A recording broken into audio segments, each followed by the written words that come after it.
Teknik pengolahan hasil evaluasi. Pengertian penskoran.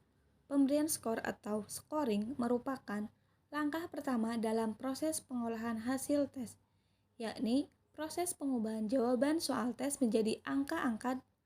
Dengan kata lain, pemberian skor itu merupakan tindakan kuantifikasi terhadap jawaban yang diberikan oleh tes-tes dalam suatu tes hasil belajar. Skor adalah hasil pekerjaan menyekor atau memberikan angka yang diperoleh dari angka-angka setiap butir soal yang telah dijawab oleh siswa atau siswi dengan benar, dengan mempertimbangkan bobot jawaban betulnya. Membuat pedoman penskoran sangat diperlukan terutama untuk soal bentuk uraian. Teknik pengolahan hasil tes. Pada umumnya, pengolahan data hasil tes menggunakan bantuan statistik.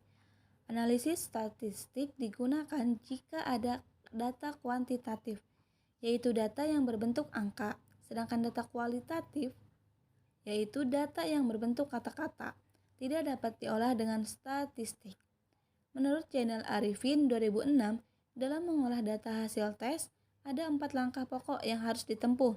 Pertama, menskor, yakni memberi skor pada hasil tes yang dapat dicapai oleh peserta didik. Untuk memperoleh skor mentah diperlukan 3 jenis alat bantu. Yang pertama, kunci jawaban, kunci scoring, dan pedoman konversi. Yang kedua, mengubah skor mentah menjadi skor standar sesuai norma tertentu. Ketiga, mengkonversikan skor standar ke dalam nilai, baik berupa huruf atau angka.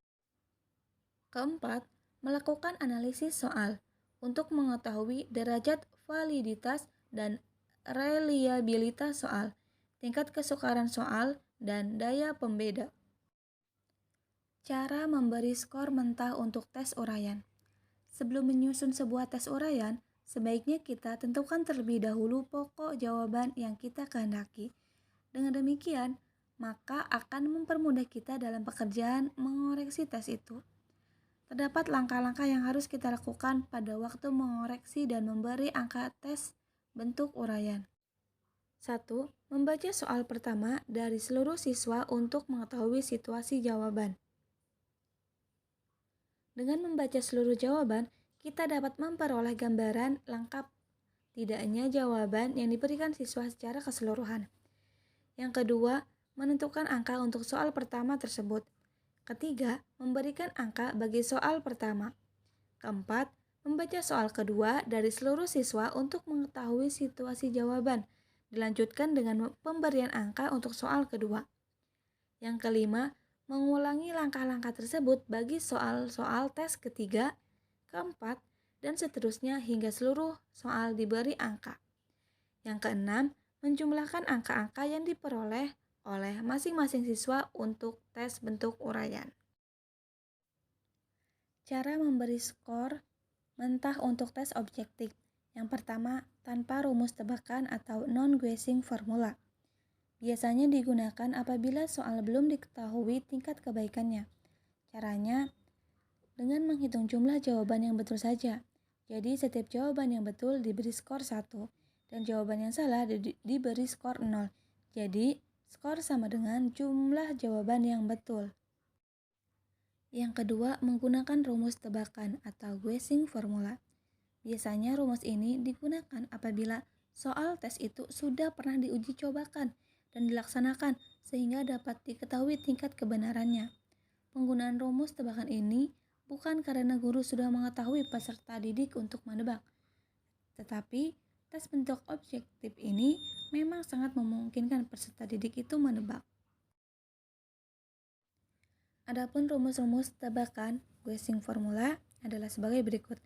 Yang pertama, kunci jawaban dan kunci pemberian skor untuk tes bentuk betul salah. Yang kedua, kunci jawaban dan kunci pemberian skor untuk bentuk pilihan ganda. Yang ketiga, kunci jawaban dan kunci pemberian skor untuk tugas. Keempat, kunci jawaban dan kunci pemberian skor untuk tes bentuk menjodohkan atau matching. Yang kelima, kunci jawaban dan kunci pemberian skor untuk tes bentuk jawab singkat atau short answer test. Selanjutnya ada skor total atau total skor. Skor total adalah jumlah skor yang diperoleh dari seluruh bentuk soal setelah diolah dengan rumus tebakan atau guessing formulation. Jika kita mengambil contoh di atas, maka skor total siswa adalah 20 ditambah 6 ditambah 5 ditambah 7 sama dengan 38. Skor ini selanjutnya disebut skor mentah atau raw score. Selanjutnya ada konversi skor. Konversi skor adalah proses transformasi skor mentah yang dicapai peserta didik ke dalam skor terjabar atau skor standar untuk menetapkan nilai hasil belajar yang diperoleh. Selanjutnya ada cara memberi skor untuk skala sikap. Salah satu prinsip umum evaluasi adalah prinsip konferensif. Artinya, objek evaluasi tidak hanya domain kognitif, tetapi juga afektif dan psikomotor. Tidak hanya dimensi hasil, tetapi juga dimensi proses. Dalam afektif, ada dua komponen yang penting untuk diukur, yaitu sikap dan minat peserta didik terhadap pelajaran. Selanjutnya ada cara memberi skor untuk domain psikomotor. Dalam domain psikomotor, pada umumnya yang diukur adalah penampilan atau kinerja. Untuk mengukurnya, guru dapat menggunakan tes tindakan melalui simulasi untuk kerja atau tes identifikasi. Salah satu instrumen yang dapat digunakan adalah skala penilaian yang terentang dari sangat baik, lalu ada baik, lalu cukup baik, lalu kurang baik, dan sampai dengan tidak baik. Pengolahan data, hasil tes atau PAP dan PAN. Pendekatan penilaian acuan patokan atau PAP pada umumnya digunakan untuk menafsirkan hasil tes formatif, sedangkan penilaian acuan normal atau PAN digunakan untuk menafsirkan hasil tes sumatif. Namun, dalam kurikulum berbasis kompetensi dengan model penilaian berbasis kelas atau classroom based assessment, pendekatan yang digunakan adalah PAP. Adapun penjelasan dari PAN dan PAP. 1. Penilaian acuan norma atau PAN. Dalam penilaian acuan norma, maka angka atau skor seorang peserta didik ditemukan dengan cara membandingkan hasil belajarnya dengan hasil belajar peserta didik lainnya dalam satu kelompok atau kelas. Pada umumnya, penilaian acuan norma dipergunakan untuk seleksi. Soal tes dalam pendekatan ini dikembangkan dari bahan yang telah disampaikan dan guru berwenang untuk menentukan bagian mana yang lebih urgent. Selanjutnya yang kedua, penilaian acuan patokan atau PAP. Pendekatan ini lebih menitikberatkan pada apa yang dilakukan oleh peserta didik. Dengan kata lain, kemampuan-kemampuan apa yang telah dicapai peserta didik sesudah menyelesaikan satu bagian kecil dari suatu keseluruhan program. Jadi, penilaian acuan patokan meneliti apa yang dapat dikerjakan oleh peserta didik dan bukan membandingkan seseorang peserta didik dengan teman sekelasnya, melainkan dengan suatu kriteria peserta didik dengan temannya.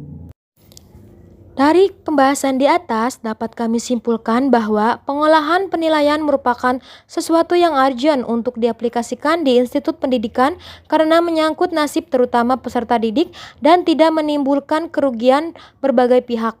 Dalam pengolahan hasil penilaian harus diperhatikan beberapa hal, yaitu teknik pengolahan hasil tes, skor total skor, konferensi skor, cara memberi skor untuk skala sikap, cara memberi skor untuk skala domain atau psikomotor, dan pengolahan data hasil tes yang berdiri dua cara penggunaannya, yaitu dengan penilaian acuan patokan atau PAP dan penilaian acuan norma atau PAN.